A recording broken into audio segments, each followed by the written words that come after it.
The report that came out of that expedition should have changed everything. It was detailed, precise, backed by physical evidence, witness testimony, and documented findings that could not simply be dismissed as imagination or fear.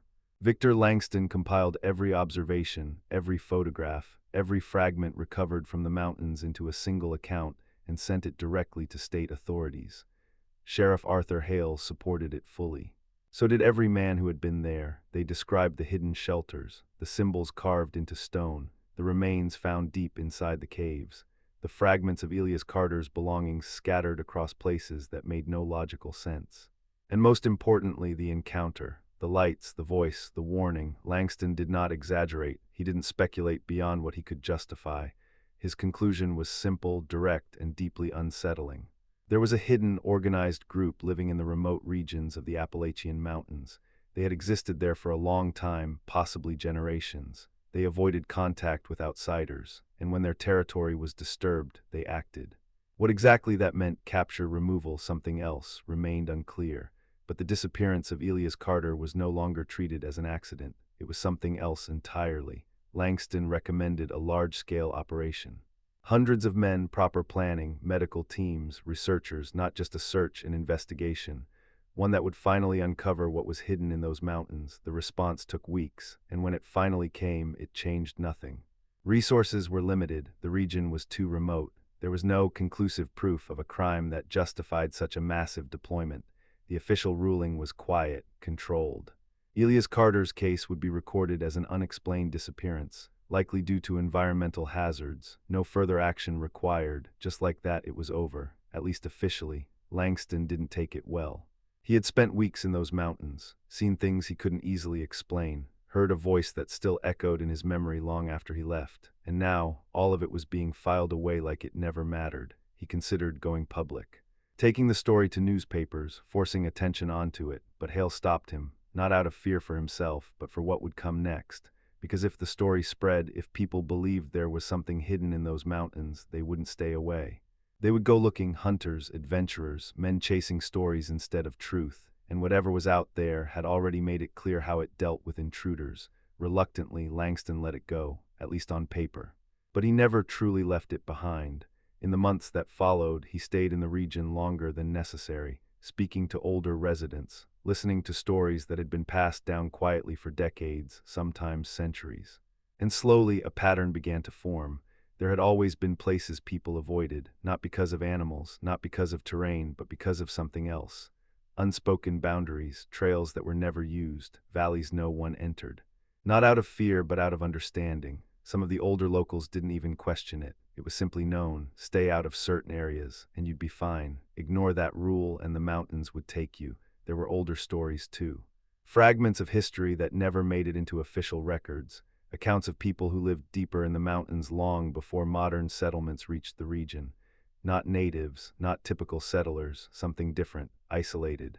Self-contained, they traded once, long ago, came down from the mountains occasionally, quiet, reserved, speaking in strange tones that didn't quite match the language of the time. They brought animal skins, herbs, handmade objects. And then one day they stopped coming, completely, as if they had decided to disappear or needed to. Langston wrote all of it down, every detail, not as proof but as context, because by then he understood something important. This wasn't just about Elias Carter anymore. Elias had stumbled into something that already existed, something that had rules, boundaries, and a way of protecting them. As for Silas Boone, no trace of him was ever found. No record of him before the expedition, no record after. It was as if he had stepped into Elias' story from nowhere and then stepped out just as easily. Langston had his own theory. He never published it, never said it openly. But he wrote it once in his private notes. Silas knew where we were going before we got there, not because he had been there, but because he belonged to it. After that, Langston returned to his work, took other cases, solved other disappearances, but none of them stayed with him the way this one did. He kept the files, every page, every photograph, every detail, long after the case had been closed. Sheriff Arthur Hale changed too. Before the expedition, he had been a practical man, grounded, skeptical. After it, he stopped encouraging exploration into certain parts of the mountains. When outsiders came through town asking for routes, maps, guidance, he would redirect them. Subtly, sometimes by exaggerating the dangers, sometimes by simply refusing to help. He never mentioned the hidden group, never spoke about the voice in the dark, but he didn't need to, because the message had already been delivered. And he had heard it clearly. Over the years, there were other disappearances. A hunter who never returned in 1918, two hikers who vanished without a trace in the early 1920s. Each time, searches were conducted. Each time, nothing conclusive was found, and each time Hale came to the same quiet conclusion. They had gone too far, crossed into a place they weren't meant to be, and the mountains had taken them. Decades passed, the world changed. Technology advanced, maps improved. Satellites began to capture images of even the most remote regions of the United States, and still there were gaps. Areas in the Appalachian Mountains that remained difficult to access. Difficult to study, easy to overlook, researchers occasionally tried to revisit the story, tracing Elias Carter's route, comparing journal entries to modern maps, looking for anything, any sign that could confirm what had been found back then. Some claimed they saw patterns, unusual clearings, shapes that didn't quite match natural formations, but nothing definitive, nothing that could prove what Langston had written in his report, and maybe that was the point. Because if there really was a group living out there completely separate from the modern world, they would have learned how to remain hidden, adapted, moved, disappeared when necessary, just like they had before. The journal still exists, stored away.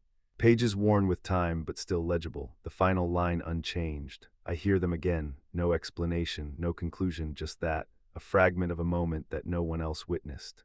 A glimpse into something that ended without resolution, and maybe that's what makes it so unsettling, not the symbols, not the structures, not even the disappearance itself, but the fact that something answered, something spoke. Something watched from the darkness and understood exactly who they were and why they were there, and chose to remain unseen. What really happened to Elias Carter? Was he taken, killed? Did he try to escape and fail? Or did he cross a boundary so absolute that there was no coming back from it? No one knows, and maybe no one ever will, because some places don't want to be found, some stories don't want to be finished. And some secrets are still buried deep within the mountains, waiting, not to be discovered, but to be left alone. When they returned from the mountains, something had changed, not just in what they had seen, but in how they spoke about it, or rather, how they didn't. The men who came back to town were not the same ones who had left. They were quieter. Distracted, some refused to talk about the expedition at all. Others tried, but their words felt incomplete, like they were leaving parts out without even realizing it. Sheriff Arthur Hale locked himself in his office for nearly an entire day. The journal sat open on his desk. Beside it, the older notebook they had found inside the stone structure. He read both again and again. Each time slower than before, as if hoping the meaning would change. It didn't. By the following morning, Hale made a decision that surprised almost everyone. He wasn't closing the case, he was escalating it. Within a week, a larger expedition was organized, this time with official backing. More men, more supplies, better equipment. If something was out there, Hale intended to find it, and more importantly, to understand it. A man named Victor Langston was brought in to lead the investigation. Unlike Hale, Langston wasn't local. He came from outside the region, a trained investigator who had handled complex cases involving disappearances and organized groups operating in remote areas. He was known for his logic, his discipline, and his refusal to accept explanations that couldn't be proven. If there was a rational answer to what happened to Elias Carter, Langston would find it. Before heading into the Appalachian Mountains, he spent days interviewing everyone involved. Jonah Reeves, Arthur Hale, every man who had been part of the first search. He read Elias' journal in full, studied the sketches, compared them to the symbols found in the older notebook. He didn't dismiss anything, but he didn't accept anything blindly either. His initial conclusion was simple. There were people in those mountains, not travelers, not hunters, a group. Organized, hidden, and based on the evidence protective of their territory. The abandoned cabin, the symbols, the stone structure, the arranged bones. None of it pointed to random behavior. It pointed to intention, to ritual, to something that had been there for a long time. But the most important detail, the one that stood out above everything else, was something else entirely. They had never actually seen anyone, not clearly, not directly, only traces, signs. And that one shadow at the edge of the cliff, it was as if whoever lived there chose not to be seen. The second expedition set out 2 weeks later, 25 men in total, better armed, better prepared, and far more cautious. They followed the same route Hale's group had taken, moving carefully, documenting everything along the way. When they reached the destroyed campsite, Langston examined it in detail. He measured the spacing of the torn fabric. The depth of the disturbed ground, the direction of the scattered tools, nothing about it suggested chaos without cause. It looked controlled, almost deliberate, as if the destruction itself had a purpose. The footprints were still faintly visible in some areas. Langston studied them for a long time. Then he said something that unsettled everyone nearby. These weren't made by something chasing him. He paused. They were made by something circling him. That changed the way they looked at everything. They moved on, reached the stream, found the torn belt again, and then, by the 6th day, they arrived at the stone structure. It looked exactly as Hale had described, unchanged, untouched, but something was different. In the center of the formation, where the bones had been arranged, there was now an object, a book. Langston approached it slowly. Kneeling, he picked it up, opened it, and immediately recognized it. Elias Carter's sketchbook, the one mentioned in the journal, the one that had never been recovered. But that wasn't what made everyone uneasy. It was the page it was open to, the symbols, Elias' drawings. And written over them in dark, uneven lettering, a message, 2 words, Geo back. The writing was crude, not like Elias, not like anything in the older notebook. It looked practiced but imperfect. As if whoever wrote it knew the language but didn't use it often. A silence fell over the group. For the first time, there was no denying it. Someone else was there, someone who had been watching, someone who knew they had returned. Langston closed the book, looked at Hale, and said quietly, "We're not alone here." That night they doubled the guards, kept the fires burning higher than before. No one wandered alone. No one stepped beyond the perimeter without at least 2 others, and still nothing happened. No voices, no footsteps, no movement, just silence. The kind of silence that felt intentional. The next day, Langston made a decision. They would expand the search, split into smaller groups, cover more ground, look for anything, structures, paths, signs of habitation, and they found them. Not buildings, not permanent settlements, but temporary shelters, cleverly hidden. Built from branches, bark, and leaves, almost invisible unless you knew what to look for.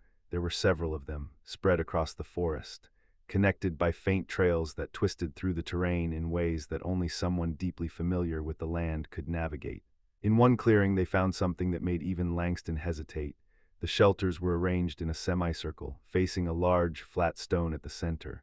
The surface of the stone was darkened, stained, old, but not that old. Around it, more symbols, formed not by carving, but by placing small white stones into patterns on the ground, and scattered nearby fragments of clothing, blue fabric, buttons, pieces of equipment, all belonging to Elias Carter. But no body, no bones, nothing that explained where he had gone or what had been done to him. Langston didn't say much. He simply observed, took notes, photographed everything. But those who were watching him closely noticed something. For the first time since the expedition began, he looked uncertain. That night the tension in the camp was different, heavier, more real, because now it wasn't just a theory. There were people out there, watching, waiting. And they knew exactly where the group was. The final night came sooner than expected. Langston had already decided they would return the next morning, not because they had answers, but because they had enough evidence to prove something was happening. Something that required more than 25 men to confront. The camp was quiet. The fires burned low. Guards stood at their posts, and then just past midnight one of them saw it. A light far beyond the trees, faint, moving, then another. And another. Within minutes there were dozens, surrounding the camp, not rushing, not attacking, just there, watching. The entire group was awake in seconds, weapons ready, forming a defensive circle. Langston stepped forward, raised his voice. Identified himself, said they meant no harm, asked for whoever was out there to come forward. The lights didn't stop. They kept moving closer, slowly, until they formed a wide ring just beyond the edge of the firelight. And then a voice. From the darkness, clear, calm, speaking English, but different. The words were precise, but the tone, the rhythm, it felt older, like something from another time. "You were warned." No one moved, no one spoke. The voice continued. "The man you seek does not belong to you anymore." A pause, then the other one understood. That is why he left, Silas. The implication hit all of them at once. He hadn't been taken, he had run, and then the final words came, slow. Deliberate. "There will not be another warning." The lights went out, all at once, total darkness, no footsteps, no retreating sounds, just gone. By morning there was nothing left, no tracks, no signs. No evidence that anyone had been there at all, but everyone had heard it, every single one of them, and that was enough. They left the mountains that day, not in panic, not in fear, but with something far heavier, understanding.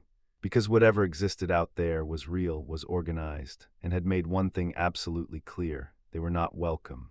For 6 weeks, Elias Carter simply vanished. No word, no trace. no sign that he had ever been in the Appalachian Mountains at all, except for the journal.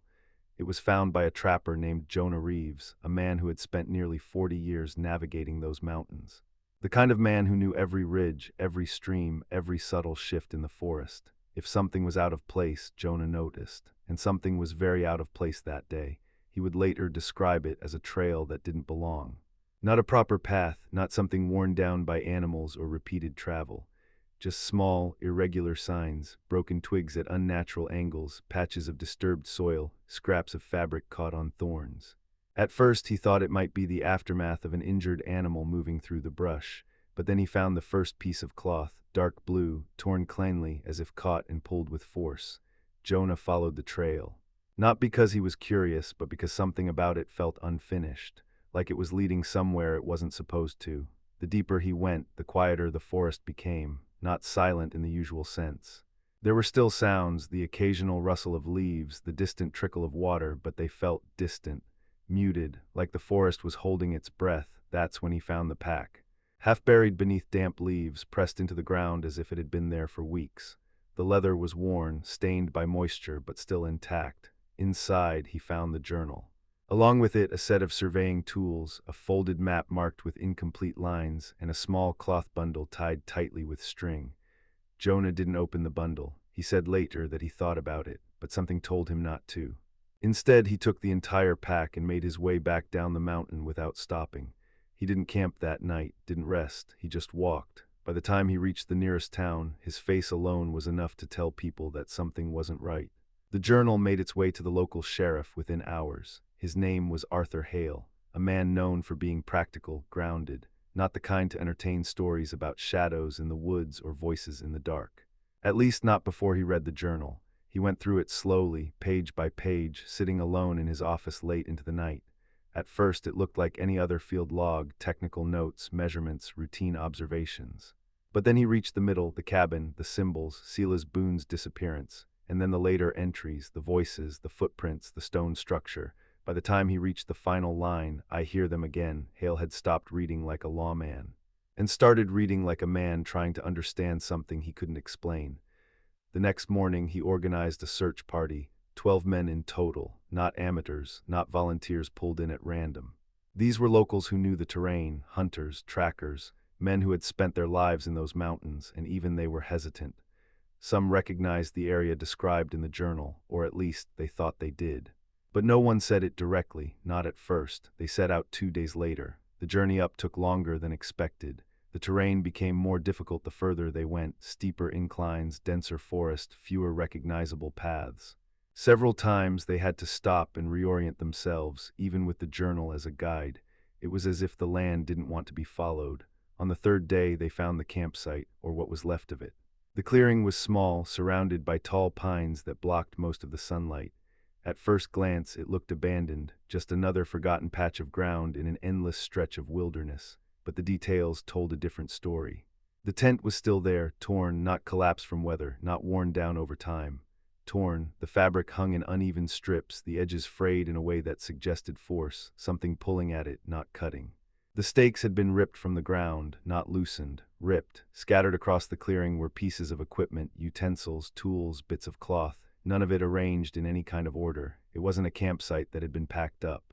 It was a campsite that had been disrupted, violently, but there was no blood, no body, no clear sign of what had happened. That was the part that bothered them the most. One of the men, a hunter named Caleb Dunn, found something about 50 yards from the edge of the clearing. Footprints. He called the others over. At first they looked human, same general shape, same structure, but something was wrong. They were too large, not just long, deep. The impressions sank into the soil far more than a normal person's would, as if whatever made them carried far more weight than it should.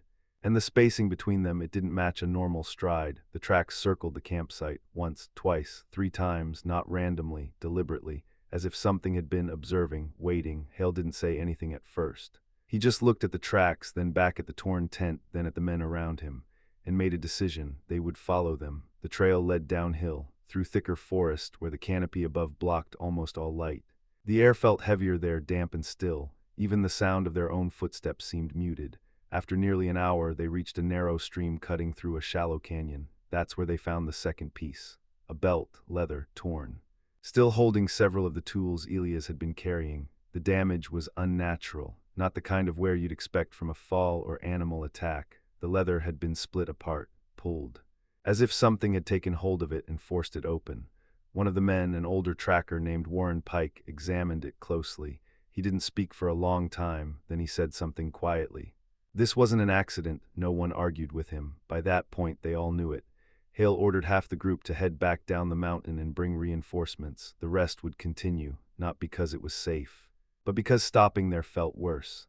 The remaining 6 men pushed forward, deeper, higher, further into the part of the mountains that most people never entered. The forest changed as they moved. The trees grew older, thicker, some so wide that it took 2 men to wrap their arms around them. The ground became uneven, layered with roots and stone, and the silence, it returned. The same kind Elias had described, not empty, just wrong. Late in the afternoon, one of the men spotted something, up ahead, at the base of a cliff. At first it looked like a natural formation, just a shadow where the rock curved inward, but as they got closer they saw the structure, stone, stacked. Deliberate, hidden beneath layers of moss and vines, just like the journal had described. No one spoke, not a single word. They didn't need to, they all felt it. That same pressure Elias had written about. That sense that they were standing somewhere they weren't supposed to be.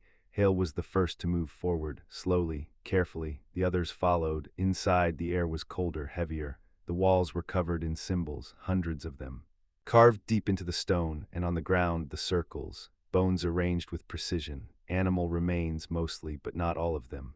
One of the men turned away immediately. Another muttered a prayer under his breath.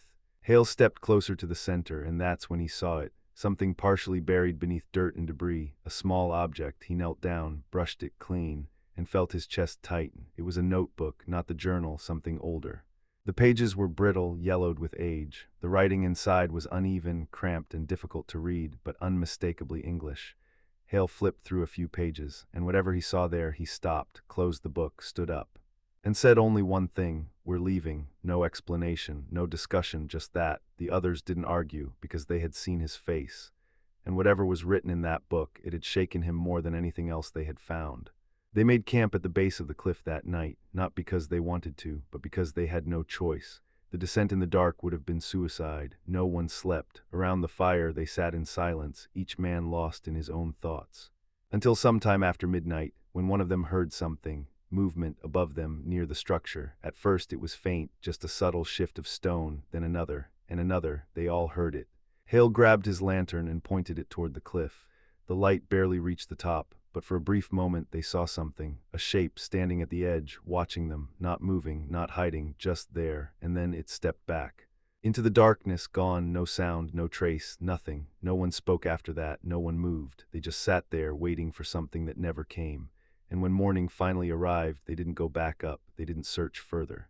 They didn't question what they had seen, they just left, because deep down, every single one of them understood the same thing. They had not been alone in those mountains, and whatever was up there had seen them too.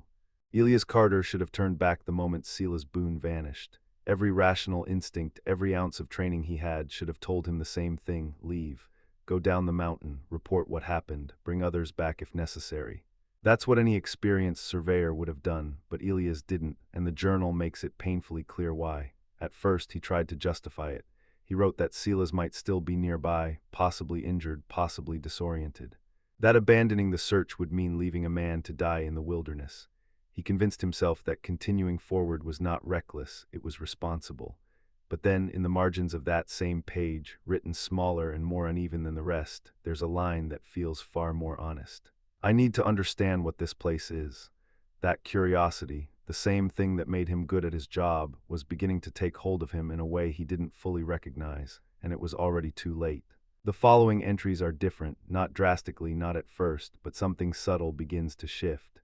The clean structure of his notes starts to loosen. Observations become shorter, more fragmented. There are more pauses between entries, as if time itself is starting to slip away from him. On what he marks as the 9th day, Elias writes that the forest feels denser than before. At first, that sounds like a simple environmental observation. But the way he describes it goes beyond terrain. He says the trees seem closer together, even in areas where they shouldn't be. Paths he remembers walking earlier in the day feel unfamiliar when he retraces them. Landmarks appear and then disappear. He checks his compass repeatedly. It works, but the directions don't seem to match what he sees.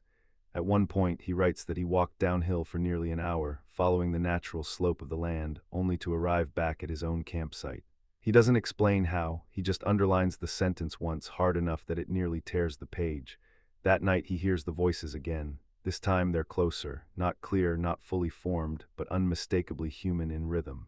He describes them as overlapping, like multiple people speaking at once, but none loud enough to be understood individually. And then there's something else. He writes that the voices don't sound like they're coming from a single direction.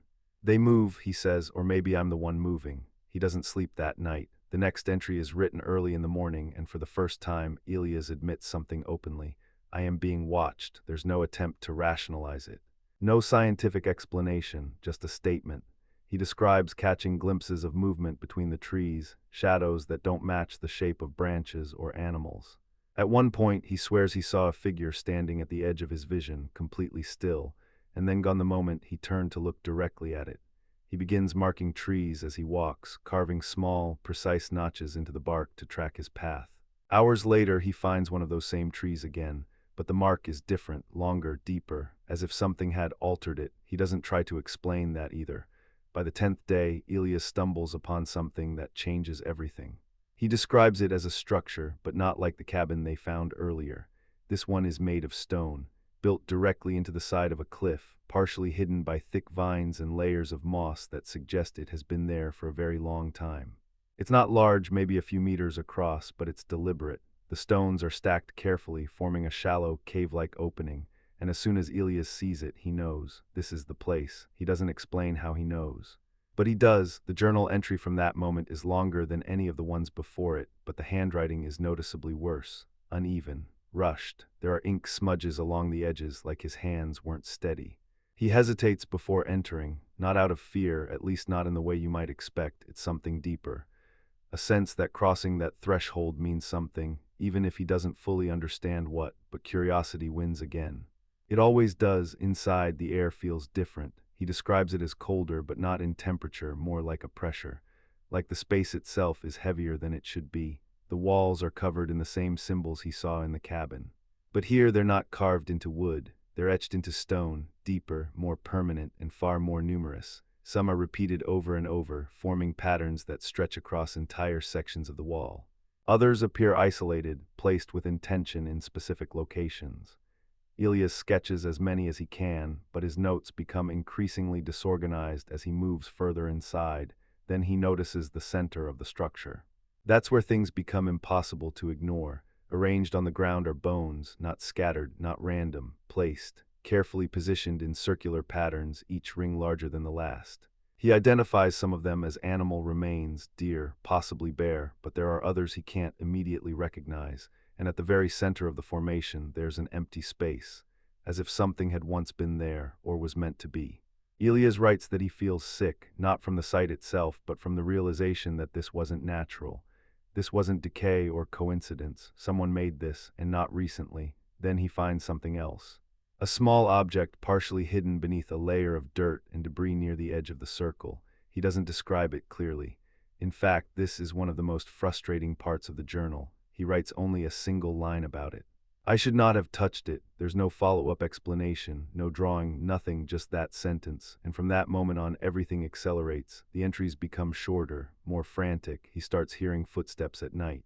Not distant like the voices, close, just beyond the edge of his camp, slow, deliberate. He tries to track them once, stepping out with his lantern and following the sound into the darkness. It stops the moment he moves toward it. But when he returns to his camp, something has been moved, not stolen, not destroyed, just shifted. His tools are slightly out of place. His pack is turned in a different direction. The ground near his fire shows faint impressions that weren't there before, like someone had been there, watching, waiting. On the 12th day, he writes something that stands out more than anything else in the journal. They are letting me stay. That sentence is underlined 3 times, and beneath it, written in smaller letters, I don't know why. By now, Elias is no longer pretending that this is a simple expedition gone wrong. He knows he has crossed into something else, something he doesn't understand, something that has been there long before he arrived, and something that is very aware of him. The final complete entry in this section is dated March 24, 1912. It's longer than the previous few, but there's a sense of urgency in every line. Elias writes that he has made a decision. He's going back. He says he has seen enough, more than enough, and that whatever exists in these mountains is not meant to be mapped, studied, or disturbed. He mentions collecting a few items as evidence. He doesn't specify what they are. He only says that they will be proof, that people will believe him once they see them. He plans to follow a stream downhill at first light, hoping it will lead him back to a known trail. And then at the very end of the entry, there's a final line, short, uneven, written as if his hand was shaking. I hear them again. There is no next entry. The page after that is blank, and whatever happened to Elias Carter after that moment was never written down. Most people who disappear in the Appalachian Mountains are never found, but every once in a while, something far more unsettling is left behind. Not a body, not a clear trail. Just fragments, pieces of a story that feel like they were never meant to be understood. In the spring of 1912, a leather-bound journal was discovered half-buried beneath damp leaves and moss, deep within a region so remote that even locals avoided speaking its name out loud. The man who found it, a trapper who had spent his entire life navigating those mountains, would later say something strange about that moment. He said the forest was too quiet, not peaceful, not calm, just wrong. As if something had been watching him long before he noticed the journal. The book belonged to a man named Elias Carter, and according to the last entry ever written, he wasn't alone out there. Elias Carter was not the kind of man who got lost. At least, that's what everyone who knew him believed. He was meticulous, disciplined, and almost obsessively organized. At 34 years old, he had already built a reputation as one of the most reliable surveyors working along the Eastern Rail expansion projects. Where others saw wilderness, Elias saw structure, patterns, opportunity. He believed that every inch of land, no matter how wild or hostile, could be measured, understood, and eventually controlled. That belief is what brought him to the Appalachian Mountains. At the time, vast portions of the range remained largely undocumented. Dense forests, steep ridges, and deep valleys had kept modern development at bay. Railroad companies were eager to change that. They needed men like Elias, men willing to go where maps ended and uncertainty began. He accepted the assignment without hesitation. According to company records, Elias departed from a small rail town near the foothills with enough supplies to last nearly a month. He wasn't completely alone. As was standard practice for expeditions into such unpredictable terrain, he hired a local guide, someone who knew the land not through maps but through memory. The guide's name was Silas Boone. Not much is known about Silas. He wasn't from any official registry, and no formal record of his existence appears outside of Elias' journal, but from those pages a picture begins to form. Silas was described as quiet. Not unfriendly, just distant. He spoke when necessary, but rarely offered information freely. More than once, Elias noted that conversations with him felt incomplete, as if Silas was choosing his words carefully, or withholding something entirely. Their journey began uneventfully. The early entries in Elias' journal are exactly what you'd expect from a professional surveyor. Measurements, coordinates, observations about soil stability and elevation. Notes about weather patterns and water sources. Everything was recorded with precision, almost clinical in tone, but even in those early days there are small details that stand out, subtle things. On the third day, Elias wrote about an unusual silence that settled over the forest during the late afternoon. He described it as a sudden absence of sound, no birds, no insects, no wind moving through the trees, just stillness. Silas, according to the entry, noticed it too, but his reaction was different. He didn't study it or question it. He simply said, "We shouldn't be here when it gets like this." Elias dismissed the comment at the time. He chalked it up to local superstition, the kind of thing people say when they've lived too long in isolation, surrounded by stories that blur the line between reality and imagination. Still, he wrote it down. That would become a pattern. The further they traveled, the more often Silas would make small remarks like that, warnings that never quite explained themselves, observations that seemed rooted in something deeper than simple caution. And every time, Elias would record them, even if he didn't believe them. On the fifth day, they found the first cabin. It sat on a narrow ridge overlooking a shallow valley, partially hidden by overgrown brush. From a distance, it looked abandoned, weathered wood, sagging roof, the kind of structure that had been left to decay slowly, forgotten by time. But as they approached, something felt off. The door was slightly open, not broken, not forced. Just open. Elias noted that the ground around the cabin showed no recent tracks, no signs of animals or people passing through. And yet, the condition of the place suggested it hadn't been abandoned for very long. Inside, things became even stranger. The interior was mostly intact. A small table stood near the center of the room, still holding a rusted lantern and a tin cup.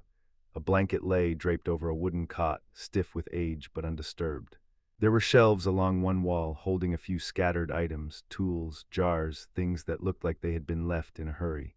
But what caught Elias' attention wasn't the objects, it was the walls. Carved into the wood deep enough to leave permanent marks were symbols, not words, not anything recognizable as language, just patterns, repeating shapes etched with deliberate care. Elias spent nearly an hour documenting them in his journal. He sketched each symbol as accurately as he could, noting their arrangement and spacing. He tried to find meaning in them, any indication that they belonged to a known system or culture. But nothing matched. Silas refused to go inside. He stayed at the doorway the entire time, watching the surrounding forest instead of the cabin itself. According to Elias' notes, he seemed uneasy, more than that, tense. When Elias finally stepped back outside, Silas said something that would later stand out more than anything else. "This place wasn't left," he said. "It was emptied." Elias asked him what he meant. Silas didn't answer. They left shortly after. That night, Elias made one of the first entries where his tone shifted, just slightly. It wasn't fear, not yet, but there was a hint of curiosity that bordered on unease. He wrote about the symbols again, questioning their origin, wondering who had made them and why. He also mentioned something else, a feeling. He described it as the sense of being observed, not constantly, not in a way he could prove, but enough to make him pause more than once during the day. Silas didn't comment on it, but Elias noticed that he had started checking their surroundings more frequently, looking behind them on the trail, listening longer than usual when the forest grew quiet. On the seventh day, everything changed. The journal entry from that day is shorter than the others. The handwriting is less controlled, as if it had been written quickly or under stress. It begins normally enough. Elias describes the terrain, steeper inclines, thicker vegetation, fewer clear paths.